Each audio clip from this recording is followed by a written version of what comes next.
Amén.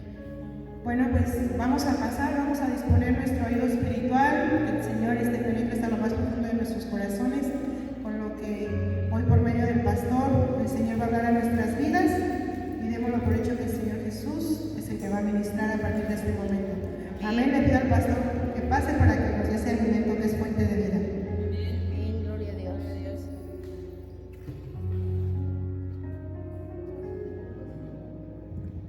Amén, gloria a Dios.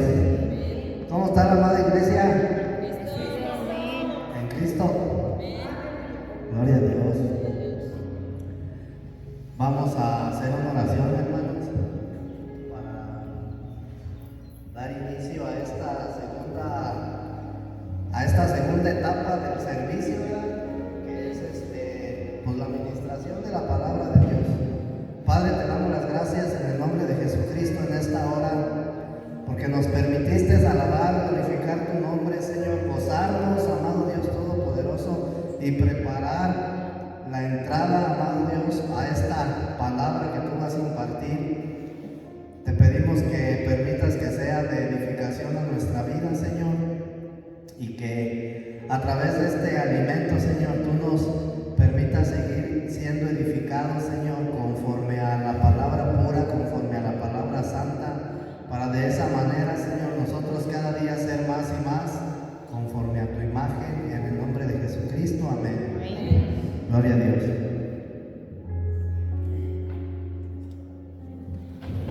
Vamos a... Ahí está. Vamos rápidamente, hermanos, al Evangelio de Lucas,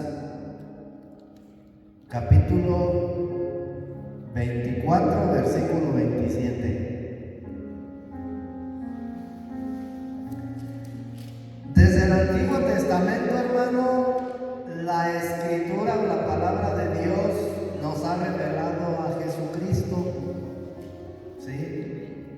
A través de sombras, a través de tipos y a través de figuras, ¿sí?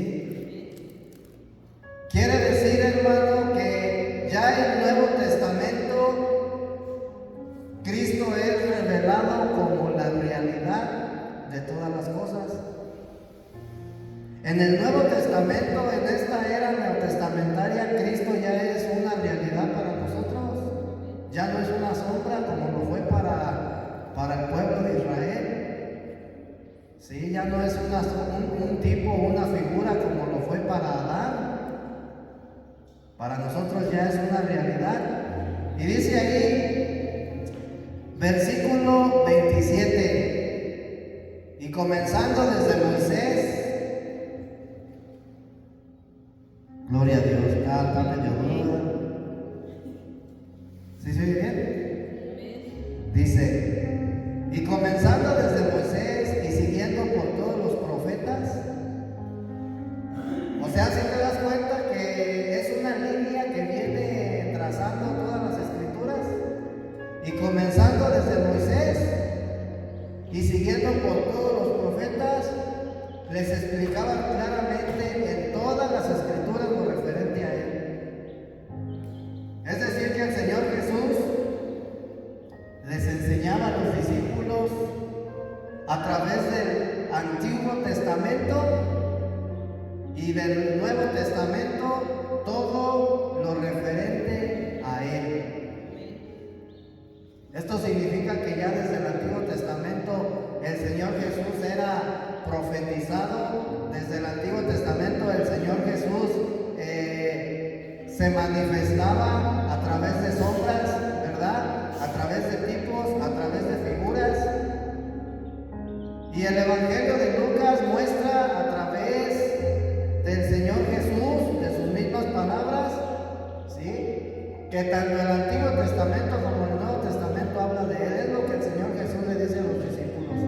Amén. Entonces, quiere decir esto, hermano, que tanto el Antiguo Testamento, el Nuevo Testamento está contenido en el Antiguo Testamento y el Antiguo Testamento está contenido en el Nuevo Testamento.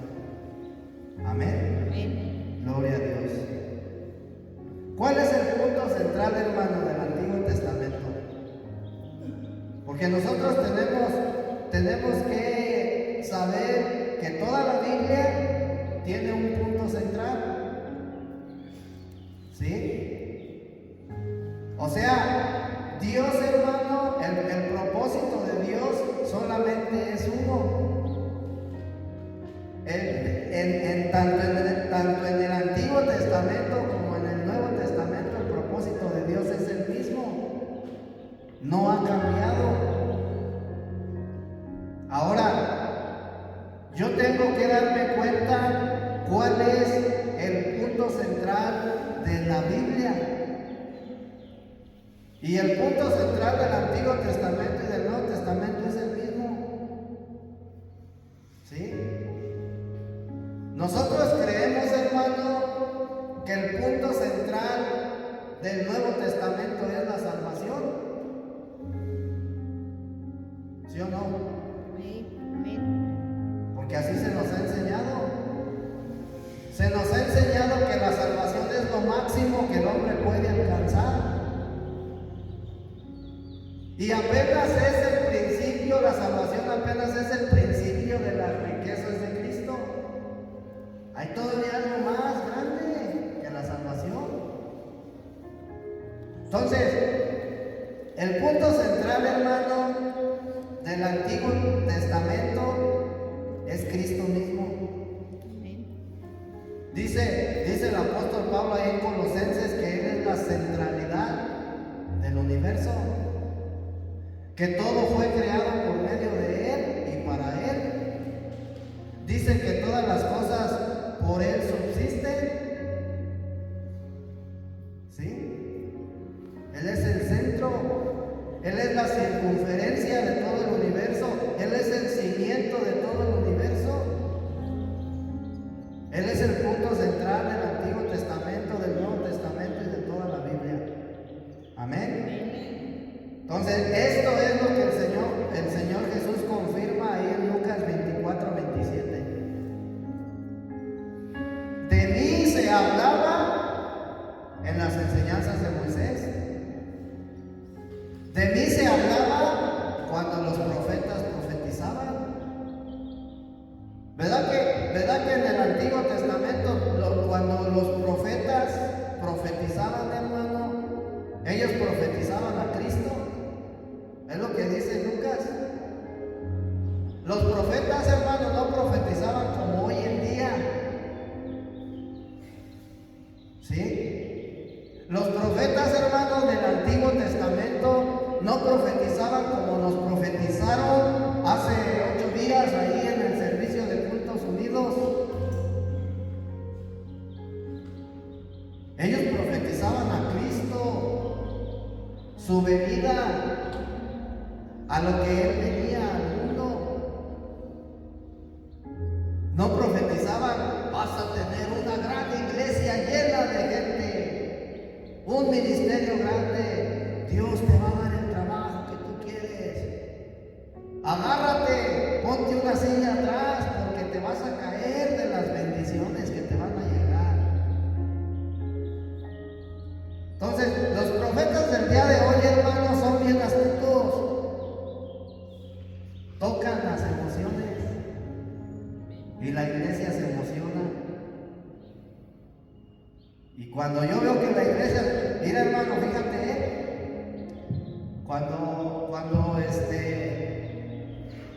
cuando tú o cuando el hombre, hermano, ve que la persona es sumisa, más encaja. ¿Sí? Cuando el profeta ve que al cristiano, al creyente, ya le está tocando sus fibras emocionales, pues más le da por ahí, hermano. Y te va a llegar. Yo veo que tú vas a ser prosperado en tu trabajo. Entonces, el verdadero punto central, hermano, de las predicaciones, del profetizar, de las enseñanzas, se ha perdido. Y lo que Jesús decía es, tanto las hablaban de mi propósito, de mi plan eterno. Los profetas lo mismo. Y luego ahí en Juan capítulo 5, versículo 39, versículo 46 y 47. Dice el Señor Jesús, fíjate lo que el Señor Jesús le dice a los discípulos: escudriñáis las Escrituras, porque a vosotros os parece que en ellas tenéis la vida eterna. Y ellas son las que dan testimonio de mí. No dice que el Nuevo Testamento, ¿verdad? Dice las Escrituras, refiriéndose tanto a Antiguo como al Nuevo Testamento. Y dice, escudriñáis. Y cuando el Señor Jesús dice que tenemos que escudriñar, en otras palabras se refiere a que tenemos que profundizar en las Escrituras. No andar por encimita, sino profundizar. Para encontrar, hermano, las riquezas que se encuentran en las profundidades de las Sagradas Escrituras. Si tú andas por encimita vas a encontrar riquezas, hermano. Pero las riquezas que el Señor quiere que encuentremos como iglesia es la de las profundidades de las Escrituras. ¿Sí? Entonces luego dice en el versículo 46, porque si creyerais a Moisés, me creeríais a mí, porque de mí escribió él. Entonces te das cuenta cómo el Señor Jesús enseñaba a sus discípulos que desde el Antiguo Testamento los profetas Moisés, Isaías, Jeremías, todos los profetas hablaban de él. Eso quiere decir que el punto central del Antiguo Testamento es Cristo. Versículo 47, pero si no creéis a sus escritos, a los de Moisés, ¿cómo creeréis a mis palabras? Entonces, una vez más el Señor Jesús demuestra a través de la palabra, de la misma palabra de Dios, que en el Antiguo Testamento se hablaba de él. Cuando dice la Escritura ahí en el libro de Éxodo que estaba Moisés en una tienda de campaña, en una tienda, ¿verdad? Que vivía ahí en el desierto. Dice que de repente escuchó así como que algo estaba tronando. Y cuando se asomó dijo que vio una salsa que se quemaba, pero no se consumía. Y entonces él se acercó a ver qué era lo que estaba pasando. Y dice que el ángel de Jehová le habló. Entonces, el ángel de Jehová, hermano, era Cristo en el Antiguo Testamento. ¿Sí? Luego ya después les dijo al pueblo de Israel que levantaran un asta y que en la punta de esa asta pusieran una serpiente de bronce, para que cuando las serpientes picaran a los israelitas no murieran. Esa serpiente de bronce que se levanta en el asta tipificaba a Cristo en su crucifixión. ¿Ve? Entonces, desde el Antiguo Testamento, hermano, Dios nos viene mostrando al Señor Jesús. ¿Sí? Entonces, hay una línea que atraviesa Génesis hasta Apocalipsis, la línea central de Cristo. ¿Por qué es importante tocar este punto, hermano? Y partir desde aquí, desde donde estamos partiendo. Porque hay muchos hermanos en las congregaciones que no creen que Jesucristo es Dios.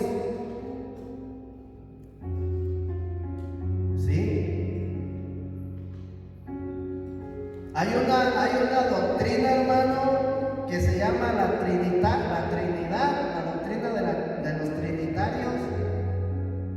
Y ellos hermano, creen que Dios es uno, pero que Dios, Jesucristo y el Espíritu Santo son personas diferentes.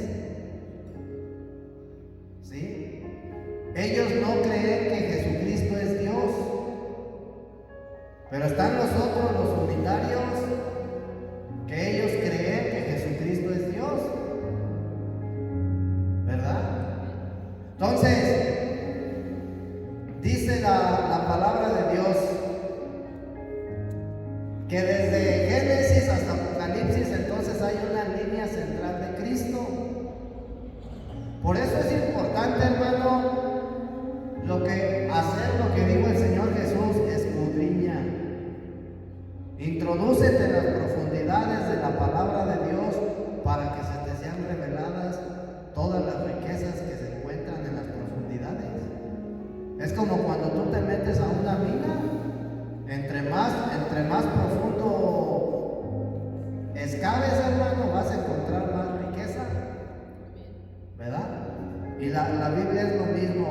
Entonces, cuando decimos que el Antiguo Testamento está contenido en el Nuevo Testamento, ¿qué significa esto? Mira, hermano, en el Antiguo Testamento hay muchas promesas que se les fueron dadas al pueblo de Israel, ¿verdad? Pero también hay muchas profecías con respecto a Cristo, y también hay muchas sombras, y también hay muchos tipos en cuanto a Cristo. Vemos en el capítulo 1 de Génesis, nosotros vemos la palabra tierra, ¿sí?, que representa a Jesucristo como la tierra de Canaán, la plenitud de Cristo. Luego, cuando Dios creó las grandes lumbreras, el sol, ya después los profetas nos hablan del sol de justicia, que representa a Cristo como el sol de justicia. Y así sucesivamente vamos a ver muchos tipos de Cristo. Amén. Entonces, todas estas profecías, todos estos tipos y estas sombras que nosotros encontramos en el Antiguo Testamento con respecto a Cristo, ¿sí?, en el Nuevo Testamento ya se convierten en una realidad. Y la realidad de todas esas cosas, pues, es Cristo mismo. Amén. Ahora, tengo que saber qué clase de Cristo ha sido profetizado, ha sido tipificado, ha sido una sombra, una figura en el Antiguo Testamento. Por ejemplo, en el Antiguo Testamento podemos ver a Jesucristo como el Rey de Reyes. Dice Génesis capítulo 3, versículo 15, que Cristo es aquel que aplasta la cabeza de la serpiente. ¿Sí? Lo vemos al Rey aplastar la cabeza de la serpiente. En el libro de Éxodo, hermano, nosotros vamos a ver a Cristo como el Cordero. Vamos a ver a Cristo como la Pascua. ¿Sí? Pero esos versículos, hermano, no nos hablan con respecto al punto central de lo que Cristo es. Y eso es lo que nosotros queremos saber. Lo que Cristo es. Amén. Ahora, en el Antiguo Testamento, hermano, vamos a encontrar entonces una línea central que llega hasta el Nuevo Testamento. Y esta línea, hermano, contiene 7 puntos. El día que tú leas la Biblia, hermano, desde Génesis hasta Apocalipsis, te vas a dar cuenta de todo el proceso que Dios llevó. ¿Sí? Porque desde Génesis hasta Apocalipsis hubo un proceso que Dios llevó, que el pueblo de Israel llevó, y la iglesia continúa. Pero vamos a encontrar 7 puntos importantes acerca de Cristo que tenemos que saber. Entonces, 7 puntos, hermano. El primero es: Cristo es el Dios eterno, que se encarnó para ser un hombre, que vivió sobre la tierra,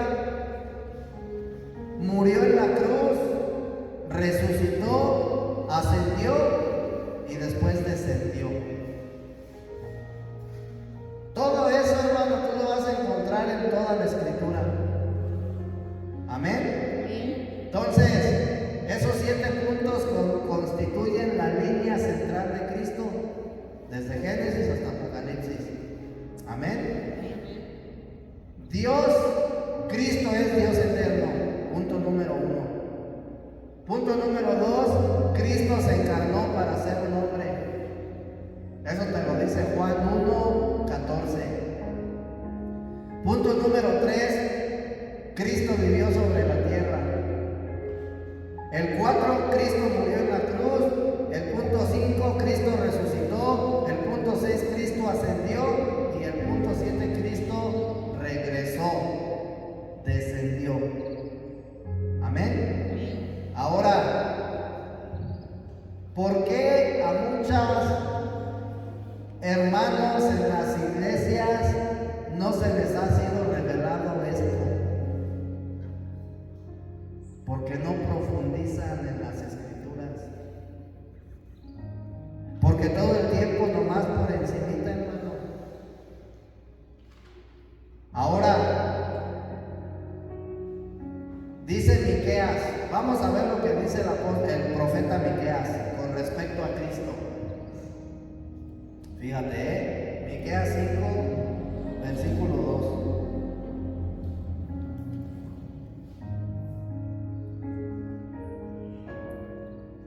Este profeta estaba profetizando la venida de Cristo, su nacimiento. Y dice, pero tú, oh Belén, Éfrata, tan pequeña entre los millares de Judá, de ti me saldrá aquel que será gobernante en Israel. Y sus salidas son desde tiempos antiguos, desde los días de la eternidad. Entonces Miqueas ya estaba profetizando que de Israel iba a salir un rey que iba a gobernar el mundo. No se refería al anticristo, se refería al Rey de Reyes. ¿Sí? Pero el apóstol Juan en el Evangelio de Juan capítulo 1 versículo 14, versículo 1 y versículo 14, dice que en el principio era el verbo y que el verbo era con Dios y que el verbo era Dios. Y Miqueas está profetizando de ese verbo. Aquel verbo que se hace carne, dice Juan, versículo 14, capítulo 1, el cual dice Miqueas que va a gobernar el pueblo sobre Israel. Luego Pablo en Filipenses capítulo 2, versículos 5 y 6 dice que siendo él Dios, no estimó el ser igual a Dios. Dice que se despojó de sí mismo, tomando forma de hombre. Amén. Entonces, nosotros vemos que lo que Miqueas profetiza, Juan y Pablo lo corroboran. Amén. ¿Qué quiere decir esto? Que Cristo es Dios.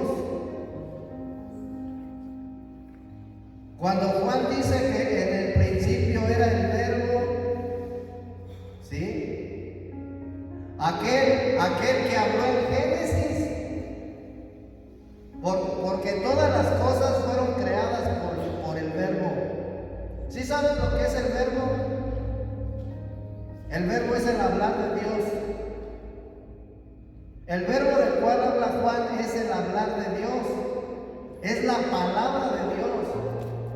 Y ese verbo, hermano, fue el que creó los cielos y la tierra y el que reordenó la tierra. Dice Génesis, y dijo Dios sea la luz. Entonces ahí vemos el verbo de Dios activo, Cristo. Entonces Juan dice, y ese verbo era con Dios. Es decir, eran uno. No pueden ser separados. Están unidos. Era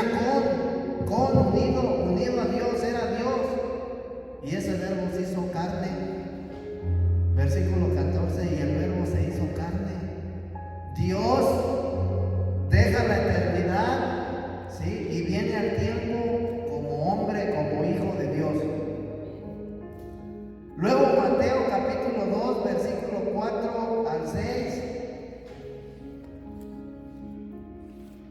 nos muestra lo que Miqueas profetizó, que ese rey, ese gobernante nacería en Belén. ¿Sí? Entonces, ya Mateo capítulo 2, versículo 4 al 6, ¿sí?, nos muestra ya esta realidad de esa profecía que hizo Miqueas. Y habiendo convocado a todos los principales sacerdotes y a los escribas del pueblo, inquiría de ellos dónde había de nacer el Cristo. Ellos le dijeron: en Belén de Judea, pues así está escrito por medio del profeta. ¿Cuál profeta? ¿Cuál profeta fue el que escribió esto? Miqueas, ¿verdad? Y tú, Belén, tierra de Judá, de ninguna manera eres la menor entre los príncipes de Judá, porque de ti saldrá un gobernante que aceptará a mi pueblo Israel. Amén. Entonces, lo que Miqueas profetiza es que aunque Cristo al salir provino de Belén, es decir, Él nació en Belén, pero su venida era desde tiempos antiguos. Eso es lo que dijo Miqueas. Y cuando Miqueas dice desde tiempos antiguos, se está refiriendo a los días de la eternidad, se refiere a la eternidad. Entonces, cuando Juan capítulo 1, versículo 1 dice que en el principio era el verbo,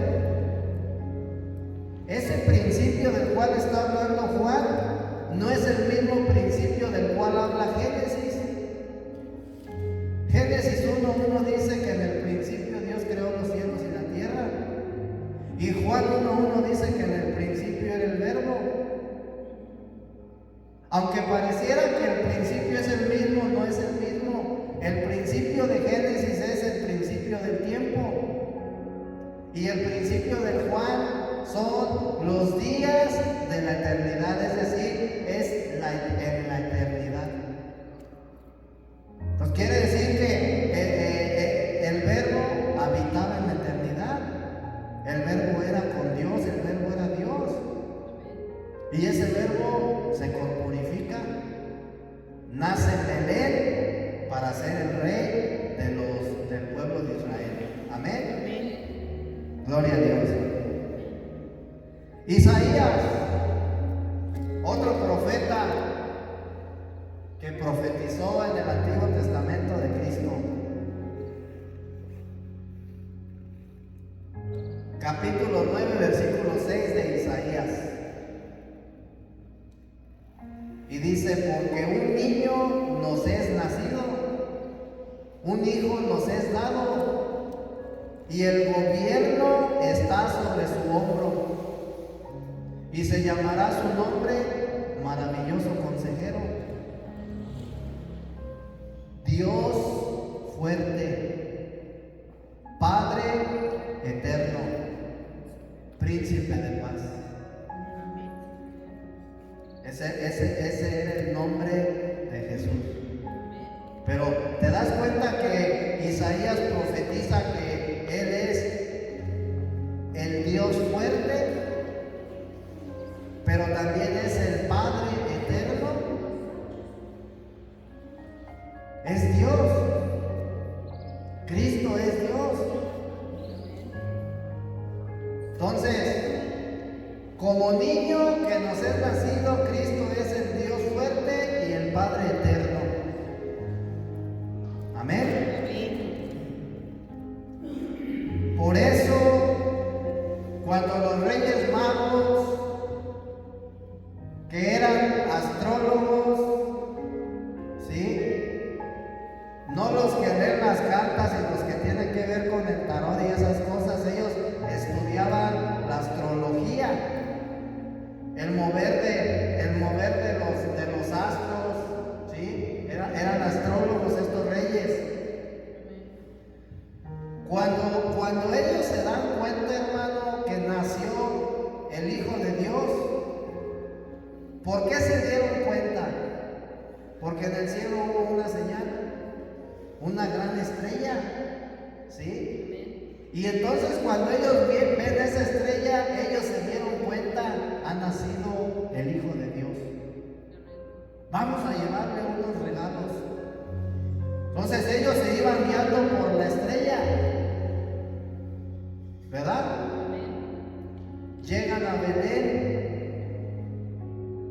Y cuando ellos entran, hermano, al lugar donde el niño Dios, así le nombran, ¿verdad? Donde el Señor Jesús estaba. Fíjate lo que hicieron ellos, los reyes, Mateo capítulo 2, versículo 11. Y al entrar en la casa vieron al niño con María su madre, y postrándose lo adoraron, y abriendo sus tesoros le ofrecieron presentes, oro, olíbano y mirra. ¿Sí? Dice que cuando estos reyes llegan al lugar donde está el Señor, se meten a la casa y lo primero que hicieron fue, se postraron ante Él. No ante la Virgen María, se postraron ante el niño y le dieron sus regalos, una ofrenda. No se la dieron a María, no veneraron a María, no adoraron a María, ¿sí? Adoraron al Hijo de Dios, adoraron a Dios. ¿Por qué ellos hicieron esto, hermano? Porque ellos sabían que ese niño era Dios. Ahora, de acuerdo a lo que dice Primera de Crónicas, capítulo 16, 25, los reyes hicieron lo que dice Crónicas 16, 25. Ellos no adoraron a la Virgen, a María, adoraron a Dios, adoraron al niño. Dice Primera de Crónicas que solo a Dios se le puede adorar. A nadie más debemos de adorar, solo a Dios. Entonces, los reyes hicieron eso, adoraron a Dios.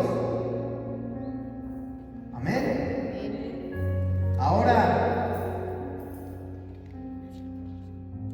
en el libro de Éxodo, hermano, en el capítulo 20, versículo 5, la palabra de Dios dice que no se debe de postrar ante ninguna imagen. Amén. Y aunque el niño Jesús no era una imagen, ¿sí? Porque en la actualidad, hermano, y eso es a través de los tiempos, el hombre se postra ante las imágenes. Pero los reyes, hermano, de acuerdo a lo que dice Éxodo 20, que no te debes de postrar ante ninguna imagen, aún con todo y eso ellos se postraron ante Dios. Aunque ese niño no era una imagen, hermano, los reyes sabían que él era Dios y por eso se postraron ante él. Y por eso le dieron sus ofrendas. Amén. Entonces, este es un hecho, hermano, que nos demuestra que el Señor Jesús es Dios. Ellos lo adoraron y se postraron ante Él. Amén. Gloria a Dios. Ahora Romanos capítulo 9, versículo 5. ¿Qué dice Romanos 9, 5? De quienes son los patriarcas, o sea, los profetas acá, los grandes, Isaías, Jeremías, de quienes son los patriarcas y de los cuales según la carne vino el Cristo, quien es Dios sobre todas las cosas, bendito por los siglos. Amén. El apóstol Pablo también nos muestra que Cristo es Dios. Amén. Gloria a Dios. Entonces, aunque Cristo era un hombre, hermano, Cristo era carne, ¿sí? El verbo se hizo carne, dice Juan, que provenía de la tribu de Judá. La tribu de Judá era una de las tribus de Israel. Israel era el hijo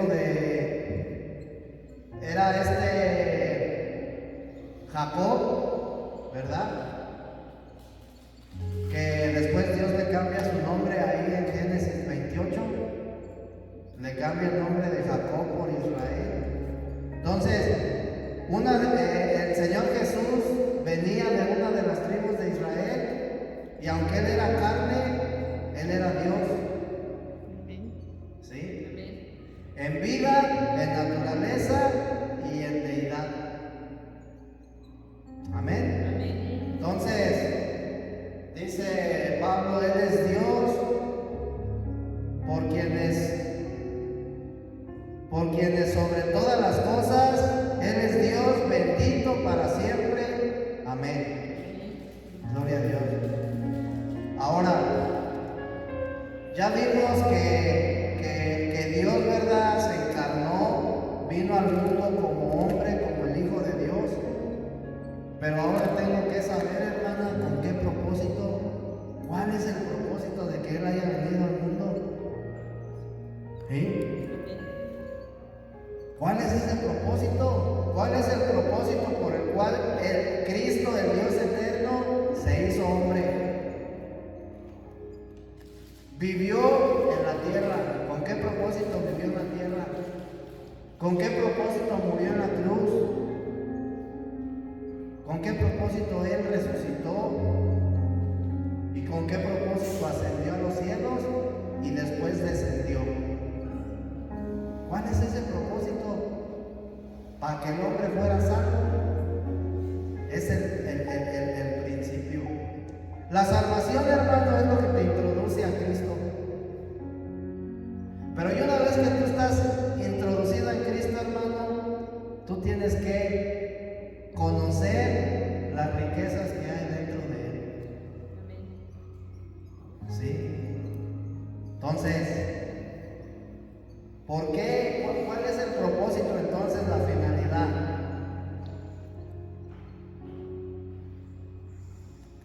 Mira, hermano, a muchos se nos ha enseñado que Cristo vino al mundo para morir por nuestros pecados, ¿verdad? Para que cuando yo muera, Dios me perdone y no me vaya al infierno, ¿verdad? Y de esa manera yo pueda ganarme el cielo. Esa es la enseñanza, hermano, que traemos. Cuando tú le preguntas a una persona, pregúntale a una persona, haz el experimento, hermano. Pregúntale a una persona, ¿a dónde quieres ir cuando tú te mueras? Lo primero que te va a decir es al cielo. Yo me quiero ir al cielo por papá Dios. Pero resulta que Dios quiere venir a establecer su reino en la tierra. Dios no quiere establecer su reino en los cielos. Entonces, otros hermanos, otros creyentes creen que Cristo nos ha rescatado del pecado, ¿verdad?, de las obras de la carne, y los ha perdonado para llevarnos al cielo. Porque eso es lo que se nos ha enseñado. Pero realmente, ¿cuál es el propósito de que Dios hizo hombre, murió, resucitó, ascendió, descendió? Eso es lo que yo tengo que saber, hermano. Como creyente es importante. Y que no quede nada más en la salvación. ¿Sí? Que no quede nada más en la salvación. Bajo la luz, hermano, del Nuevo Testamento, vamos a poder ver lo que el Antiguo Testamento afirma con respecto a Cristo. Amén. Entonces, a través de sombras, a través de tipos y a través de figuras, el Antiguo Testamento nos revela lo que Cristo es y cuál es su propósito. ¿Sí? Nos revela a ese Dios eterno que se encarnó, que vivió en la cruz, que murió en la cruz, que vivió en la tierra, que resucitó, que ascendió y que descendió. ¿Sí? ¿Cuál es el propósito? Para poder impartirse en su pueblo. ¿Sí sabes lo que significa impartir? Yo ahorita, hermano, te estoy impartiendo la palabra de Dios. Impartir, te la estoy impartiendo. Entonces Dios tuvo que llevar ese proceso de hacerse hombre, vivir en la tierra 33 años y medio, morir, resucitar, ascender al cielo y después descender como el Espíritu. Porque era necesario, hermano, que el hombre fuera regenerado. Acuérdate que en el huerto del Edén el hombre se apartó de Dios.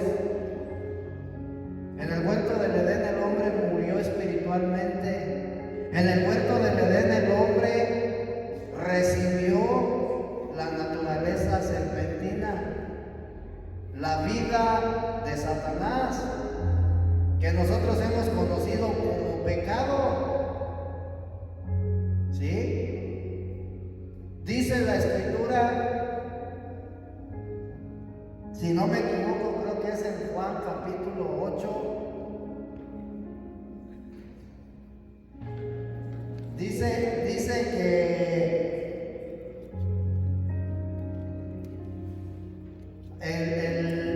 el Señor Jesús, exhortando a los fariseos, ¿qué te dije, Juan 8? El Señor Jesús exhortando a los fariseos y les dice: ustedes son hijos del diablo, porque los deseos de él hacen. ¿Sí es el versículo 8? Creo que sí, capítulo 8, perdón. Ustedes son hijos del diablo, les dijo, porque las cosas de él hacen. Entonces, ¿qué es lo que te hace ser hijo? La genética que traes del padre y de la madre. Eso es lo que a mí me hace ser hijo, su genética. Entonces, en el Edén, Adán y Eva, hermano, cuando comen del árbol del conocimiento del bien y del mal, reciben la genética de Satanás, su vida, su naturaleza. Y por eso el hombre por naturaleza es rebelde. Por eso el hombre por naturaleza es contreras. Por eso el hombre mata, roba, fornica, adultera. Por eso el hombre peca.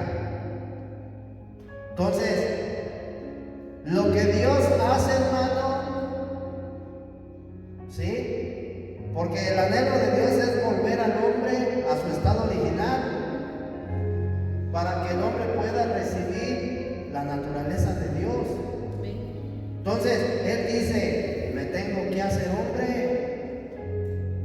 ¿sí? Tengo que tomar forma de hombre, tengo que vivir en la tierra como hombre y tengo que morir como hombre, ¿sí? Tengo que resucitar y después tengo que ascender a los cielos para ser glorificado y después volver como el Espíritu Santo para poder impartirme en el hombre. En todo aquel que cree en mí, en todo aquel que me acepte, que me reciba como su Dios y como su Salvador, yo le voy a dar vida.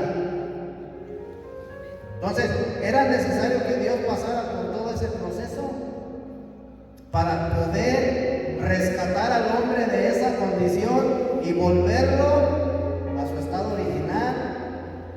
Y entonces que el hombre pudiera recibir la vida y la naturaleza de Dios.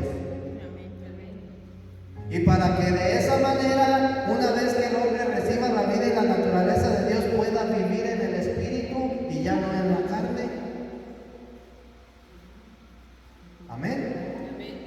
Entonces, ese es el propósito, ese es el punto central, hermano, de la Biblia.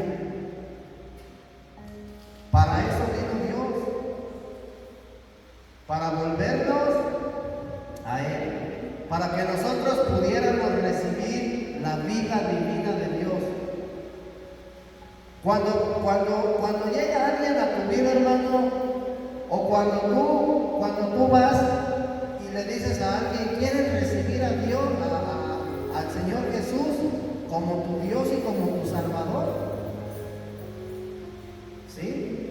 Y si la gente te dice que sí y tú le haces una oración, en ese momento esa persona está recibiendo al Señor Jesús como vida. ¿Sí? Como vida. Porque acuérdate que la condición del hombre es una condición de muerte espiritual. El hombre sin Cristo está muerto. El Señor Jesús le dice a un joven que se le acercó, Jesús le dijo al joven, se le acercó y le dijo, sígueme. Y aquella persona estaba pasando por un proceso difícil en su vida. Espérame, voy a enterrar a mi padre que se me murió. Y le contestó el Señor, deja que los muertos entierren a sus muertos. Entonces te das cuenta que el Señor Jesús, hermano, revela la condición del hombre. Una condición muerta. El hombre sin Cristo está muerto en su interior. Por eso vive deprimido. Por eso el hombre se deprime. Por eso el hombre tiene ansiedad, hermano. Por eso dentro del hombre hay maldad. Ay, no, es que mi vecino es re buena gente, todos los días me barre la banqueta. No, hermano. La palabra de Dios dice que debajo del sol no hay nadie que sea bueno. Bueno, solo Dios, dice así la Escritura. Amén. Entonces, el propósito, el proceso por el cual Dios se hizo hombre y vino como el Hijo para impartirse en el hombre. Amén. Gloria a Dios.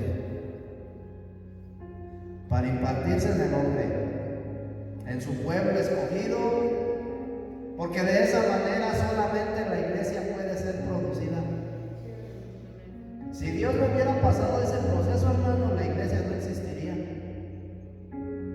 ¿En qué momento se le da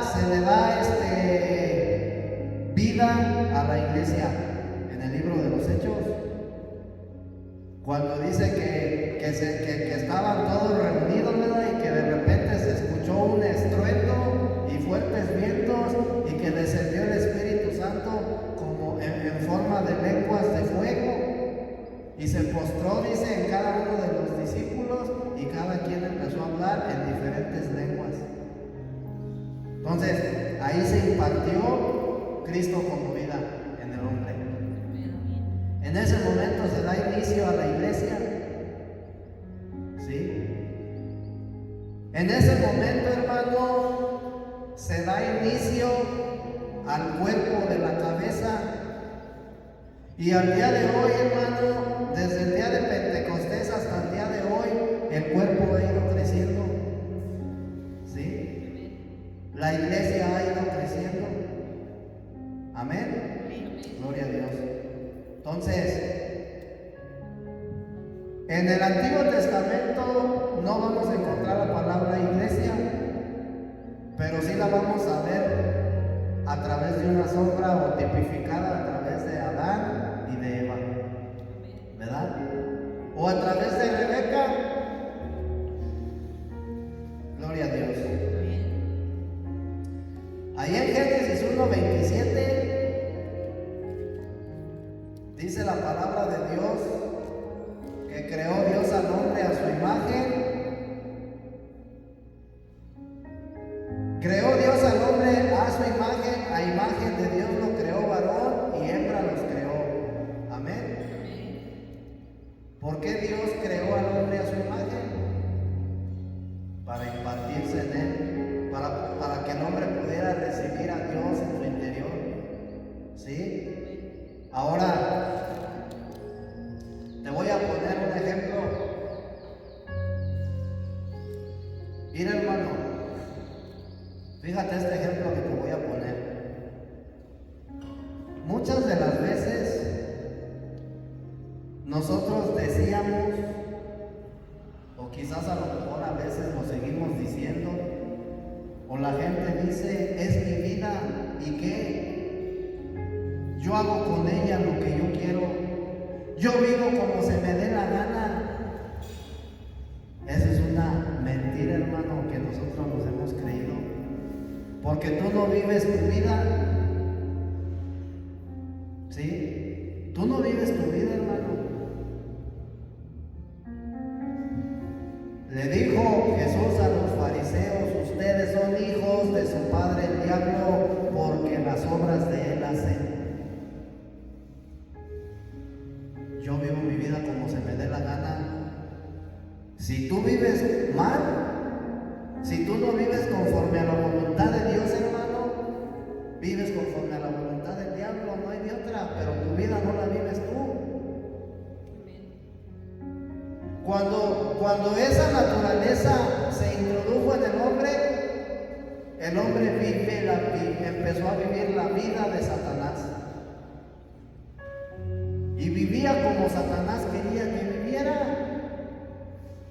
Te voy a poner un ejemplo.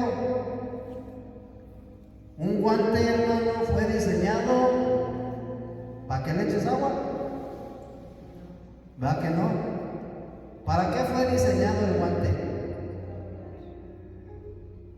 Primera, el guante está hecho a la imagen de una mano, no a la imagen del pie, a la imagen de la mano.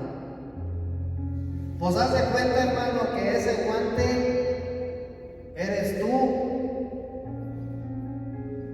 Vamos a suponer el guante izquierdo y guante derecho. La mano derecha, hermano, te voy a poner un ejemplo, La mano derecha representa la vida de Satanás. Y la mano izquierda representa la vida de Satanás y la mano derecha representa la vida divina de Dios.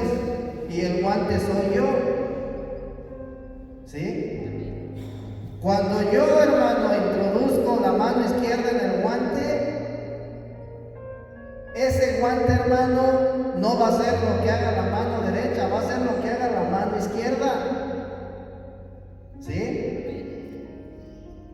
Entonces, cuando yo meto la mano en el guante derecho, ese guante va a hacer lo que hace mi mano derecha. Cuando la naturaleza de Satanás se metió en el hombre hizo lo que Satanás quería.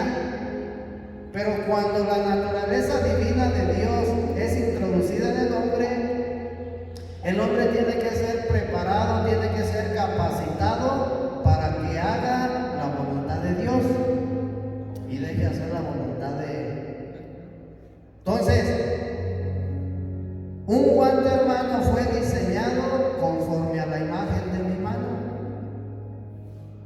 para que la mano pueda ser introducida en él. De la misma manera, nosotros fuimos hechos a la imagen y a la semejanza de Dios para que Dios se pueda introducir en nosotros y nosotros lo podamos contener o retener aquí adentro.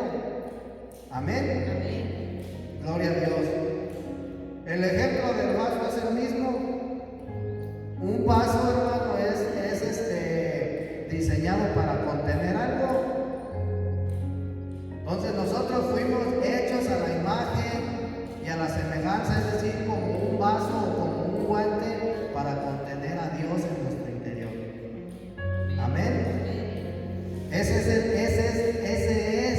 el impartir de Dios en el hombre.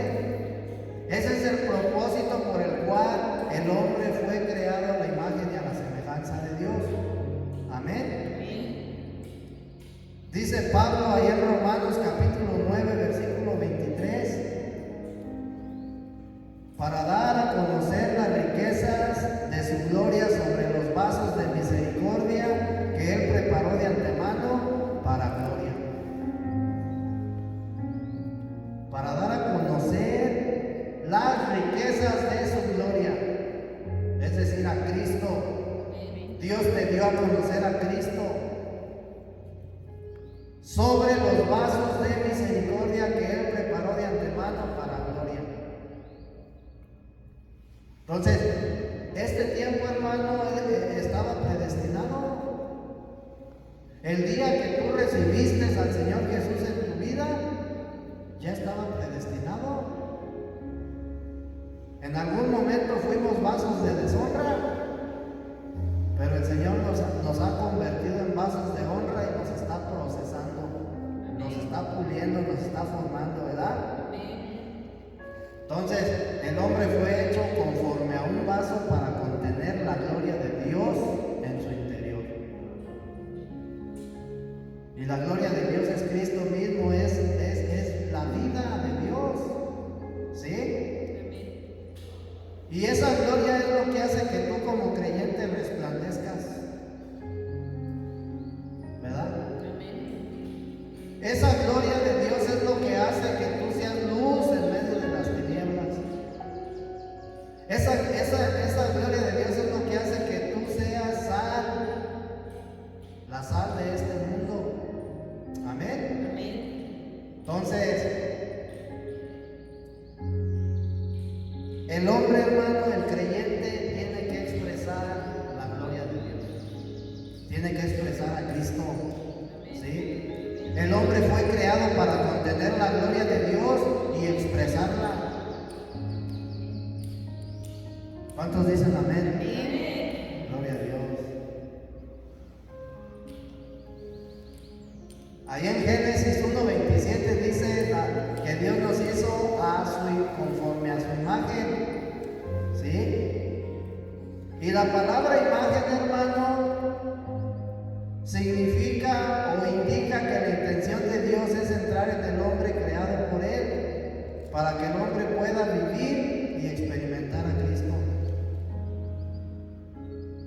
Hay dos maneras de experimentar a Cristo o de experimentar a Dios en nuestra vida.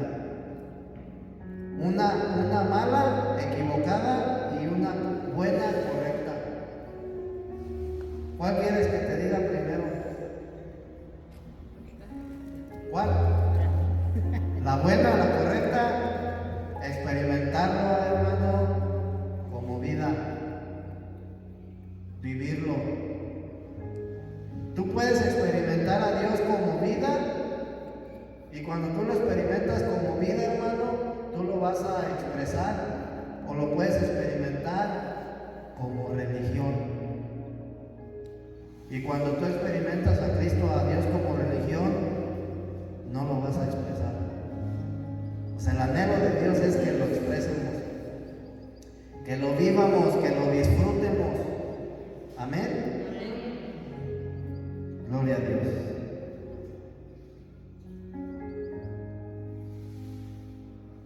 Entonces, dice ahí en el Evangelio de Juan capítulo 6 que el Señor Jesús mismo dice que Él es el pan celestial. Él es el pan de vida. ¿Sí? Entonces la Biblia constituye a Cristo como nuestro alimento espiritual. De esa manera entra Dios en el hombre a través de comer a Cristo como alimento, como pan de vida. ¿Sí? Ahí en el versículo 35 del capítulo 6 de Juan, el Señor Jesús dijo: yo soy el pan de vida. Ahí en el Evangelio de Juan, en el capítulo 4, el Señor Jesús dijo: yo soy el agua viva. El que beba de esta agua nunca más volverá a tener sed. El que coma del pan de vida nunca más volverá a tener hambre. Amén. Y ese pan de vida es el árbol de la vida. Dios puso los árboles en el huerto del Edén para que el hombre comiera de ellos. Quiere decir que el árbol de la vida en medio del huerto del Edén, ahí en Génesis, era el alimento del hombre. Así como el día de hoy, el árbol de la vida, el cual se hizo una realidad y es Cristo, Entonces, cuando tú inicias el proceso de tu vida cristiana, lo único que tienes que hacer es comer de ese alimento. A través de tu caminar en el Evangelio, hermano, para que tú te puedas ir desarrollando en tu vida espiritual, necesitas comer de ese alimento espiritual. El Señor Jesús dijo que no solo de pan viviría el hombre, sino de toda palabra que sale de la boca de Dios. Quiere decir que yo en mi vida cristiana tengo que alimentarme de la palabra de Dios para poder crecer y desarrollarme en mi vida espiritual. Y conforme yo vaya avanzando o a través del tiempo que yo vaya comiendo, Cristo se va a ir formando cada día más y más y más en mí, hasta que nosotros lleguemos a ser a su imagen, ¿sí? Hasta que nosotros lleguemos a ser, dice Pablo, hechos a la imagen, ¿sí?, de su Hijo. Entonces, ese es el propósito de Dios desde Génesis. El anhelo en el corazón desde Génesis, mezclarse con el hombre, hacerse uno. Cuando tú calientas agua, hermano, y la pones a hervir, si tú no le pones nada a esa agua, eso siempre va a ser agua hirviendo. Pero ¿qué sucede cuando tú le pones un sobre de té? Esa sustancia del té, hermano, empieza lo que el sobre contiene, empieza a soltar la sustancia y se empieza a tesificar, y el agua deja de ser agua hirviendo y se convierte en un té caliente. Y tú puedes separarlos, ¿verdad que no? Así era Cristo con Dios. Así era el verbo era con Dios y el verbo era Dios. Así es Cristo el día de hoy con nosotros. El anhelo de Dios es hacerse uno con el hombre a través de impartirse en él, ¿sí? Entonces, ¿de qué manera entra Dios en el hombre? Pues a través del comer a su Hijo, ¿sí? Es importante entonces, hermano, que nosotros todos los días nos estemos alimentando del pan de vida, ¿sí? Es importante profundizar en las sagradas escrituras, ¿sí? ¿Por qué? Porque la Biblia es un libro profundo, es un libro profundo, y nosotros no debemos de andar en la superficie. Eso déjaselo a los que van empezando en el Evangelio. Pero imagínate tú que si ya tienes tiempo en el Evangelio y todavía andes nadando por encima de las aguas, tienes que profundizar, tienes que experimentar las profundidades de la Biblia para que tú encuentres allá en esas profundidades tesoros. Si no profundizas, no vas a encontrar los tesoros. Hay gente, ¿verdad?, que se dedica, ya para terminar, hermano, hay gente que se dedica a investigar las profundidades de los océanos. ¿Verdad que cuando un barco lleno de oro se hunde, se va hasta el fondo del mar? ¿Sí o no? ¿Y los buzos dónde van a encontrar esos tesoros? ¿Por encimita? Hasta lo profundo. En lo profundo de las escrituras, hermanos, se encuentran las verdaderas riquezas de Cristo. Y esas son las que tenemos que buscar. Entonces yo te invito como iglesia a que te hagas a la tarea, hermano, de que leas la Biblia, la escudriñes. Si tienes dudas, pregunta, ¿verdad? No te quedes con la duda. Investiga. Pídele a Dios que te dé revelación. Amén. Amén. Vamos a entonces a ponernos de pie para dar por terminado este servicio. Y ahorita la hermana nos pidió una petición, hay que orar por una persona. Ahorita juntos como iglesia oramos, hermanos. Padre, te damos las gracias en esta hora porque nos das la oportunidad, Señor, de seguir escudriñando tu palabra, Señor, de profundizar en ella. Gracias porque tú nos has revelado que tú eres Dios, Señor Jesús, que tú eres el Padre eterno, que tú eres el Dios fuerte. Gracias, Señor, por tu impartir. Gracias porque tú nos has impartido tu vida, Señor, por medio de Cristo, amado Dios Todopoderoso. Gracias porque nos has vivificado. Gracias porque tú te sigues formando en nosotros, te sigues desarrollando, Señor, en nuestro ser, en nuestro interior. Enséñanos, amado Dios Todopoderoso,